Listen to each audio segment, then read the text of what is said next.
Salve, berjumpa lagi dengan saya pada Regi hari ini tanggal 13 Desember 2025. Kembali saudara di pagi yang cerah ini, marilah kita mau bersama-sama bersyukur di dalam doa kepada Tuhan Allah kita yang selalu memberkati kita. Dan juga jangan lupa berilah senyuman dan sapaan kepada sesama kita. Kita awali perenungan pagi hari ini dengan tanda kemenangan kita. Dalam nama Bapa dan Putra dan Roh Kudus. Amin. Bacaan liturgi hari ini diambil dari bacaan pertama dari kitab Putra Sirak 48 ayat 1 sampai dengan 4, dilanjutkan ayat 9 sampai dengan 11, dan Injil Matius 17 ayat 10 sampai dengan 13. Jadilah Yohanes Pembaptis masa kini. Saudara-saudaraku yang terkasih di dalam kasih Kristus, kalau kita baca dan renungkan Injil hari ini, saudara, timbul pertanyaan. Apakah Yohanes Pembaptis adalah sama satu orang dengan Elia? Tidak. Tidak, saudara. Yohanes Pembaptis dan Elia bukanlah orang yang sama. Tetapi Yohanes Pembaptis datang dalam roh dan kuasa Elia untuk menggenapi nubuat sebagai pendahulu Mesias. Namun ia sendiri secara spesifik saudara menyangkal bahwa ia adalah Elia yang kembali secara harfiah.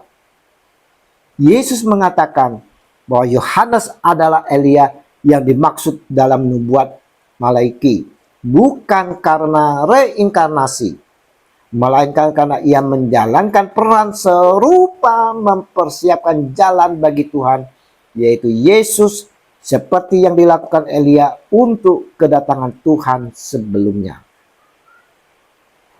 Mengapa ini menjadi kebingungan pada masa itu juga masa kini, saudara? Dari kitab Malaki menubuatkan bahwa Elia akan kembali sebelum hari Tuhan yang besar dan dahsyat untuk memulihkan hati umat kepada Allah. Kita dapat melihat di dalam Malaki 4 ayat 5 sampai dengan 6. Namun, ketika ditanya apakah ia Elia, Yohanes menjawab bukan. Yohanes 1 ayat 19 sampai 23. Ia tahu, ia bukan Elia secara fisik, tetapi seorang utusan yang berbeda.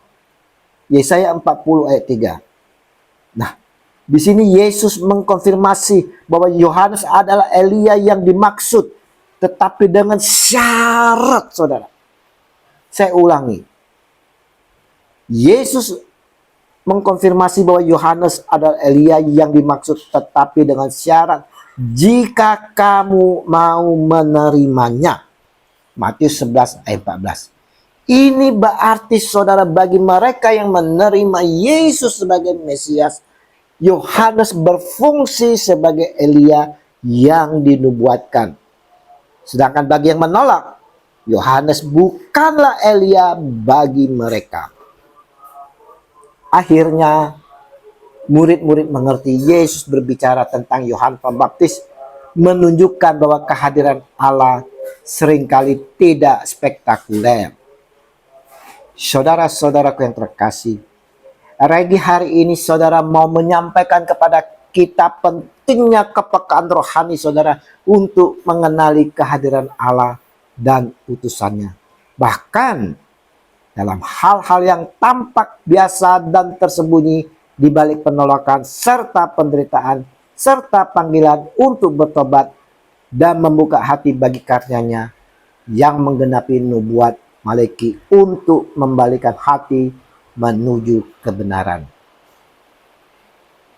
Apakah kita peka melihat utusan-utusan Allah di zaman masa kini?